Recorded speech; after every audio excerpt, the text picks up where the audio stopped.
If you're listeners and you're a leader and you're in ministry, you are called by God. You are called to preach his gospel. You are called to announce his kingdom. You are called to be obedient. That's actually the starting point. That's the beginning point. Those who want to follow you in those things are the ones who are going to follow you in those things. You begin a remnant by actually setting a core around the message of Jesus Christ.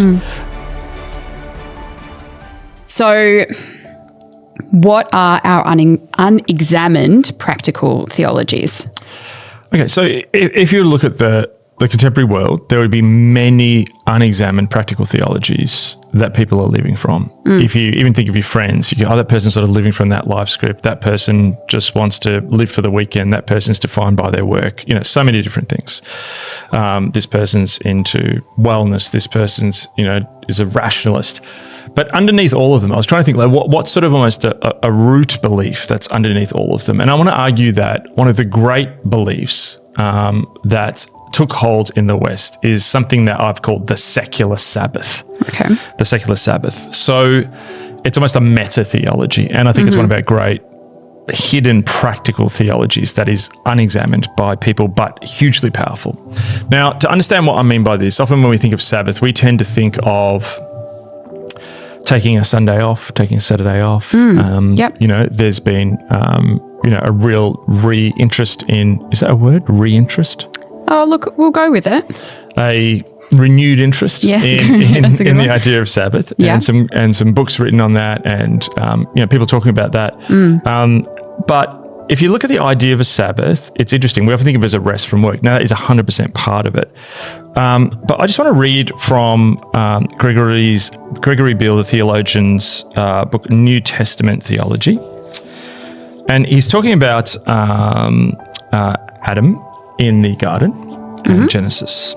And he gets to the heart here of what Sabbath or rest is.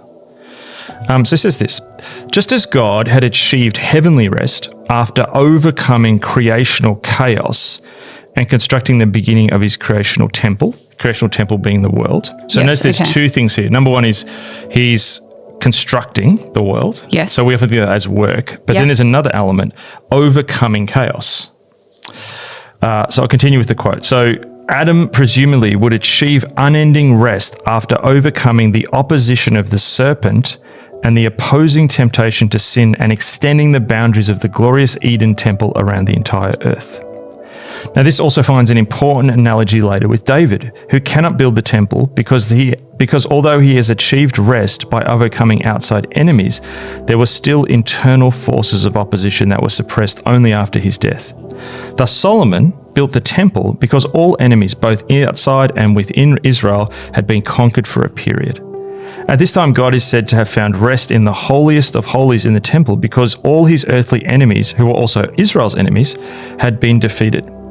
The ancient Near East also reflects the same pattern of overcoming opposition resulting in rest, which is indicated by the building of a temple.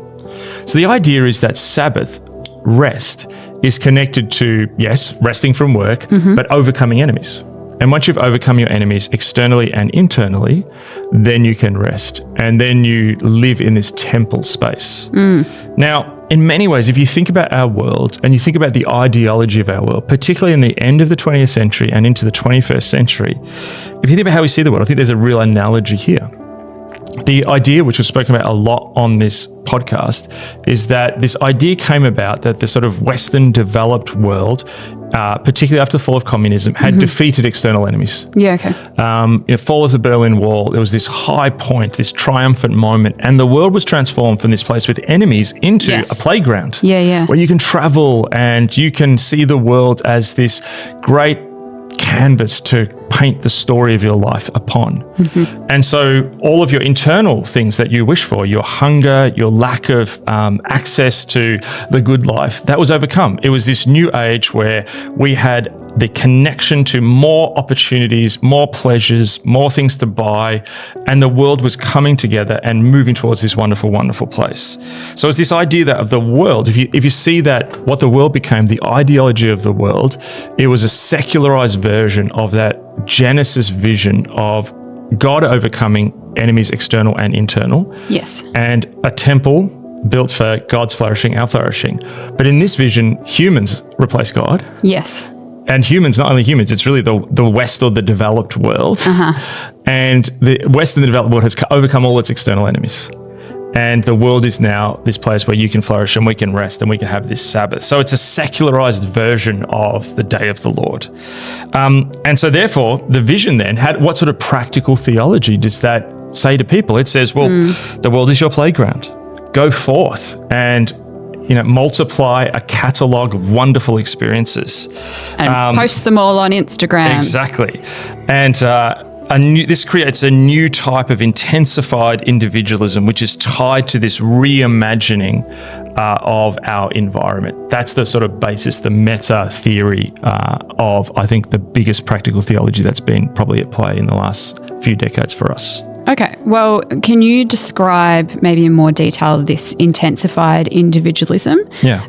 How is it actually a practical theology that people are living from? So I just want to break it down into three key elements. So first of all is that it's a therapeutic individualism. Therapeutic comes from the word of feelings. So basically this practical theology is based upon the belief that human flourishing is found in accumulating as many good feelings as possible. If the external enemies have been defeated, if the internal enemies have been defeated, you're free to just enjoy life. Yeah. If the world's your playground, go forth and multiply good feelings in yourself. That is the highest. If humanity's replaced God, the highest we can wish for then is to accumulate good feelings. The second one is experiential individualism. So that's in a sense like the mode of doing that. So the practical theology here is based on the belief that human flourishing is found in accumulating as many positive experiences as possible. So if you want the good feelings, you've got to have lots of good experiences. Yes, okay. The third element is consumerist individualism. That's the practical theology that's based on the belief that human flourishing is found in accumulating high-value possessions. So good feelings, good experiences, good possessions. Then God blessed the seventh day and sanctified it, because in it he rested from all his work which God had created and made.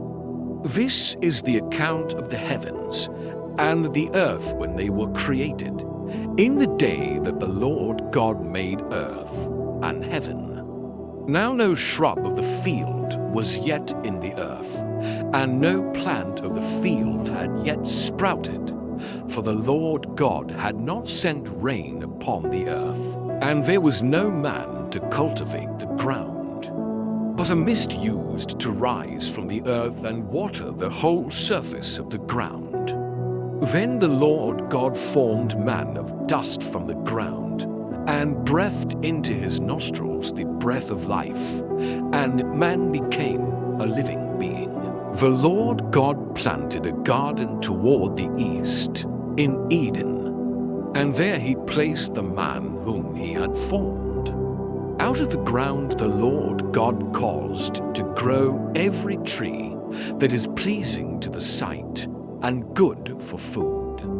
The tree of life also in the midst of the garden, and the tree of the knowledge of good and evil.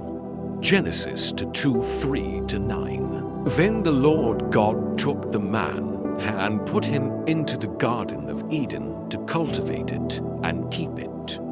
The Lord God commanded the man, saying, "From any tree of the garden you may eat freely, but from the tree of the knowledge of good and evil you shall not eat, for in the day that you eat from it you will surely die." Genesis 15:17. Then the Lord God said, "Behold, the man has become like one of us, knowing good and evil. And now he might stretch out his hand and take also from the tree of life and eat and live forever." Therefore the Lord God sent him out from the Garden of Eden to cultivate the ground from which he was taken. He drove the man out, and at the east of the Garden of Eden he stationed the cherubim and the flaming sword which turned every direction to guard the way to the tree of life. Genesis 3:22-24.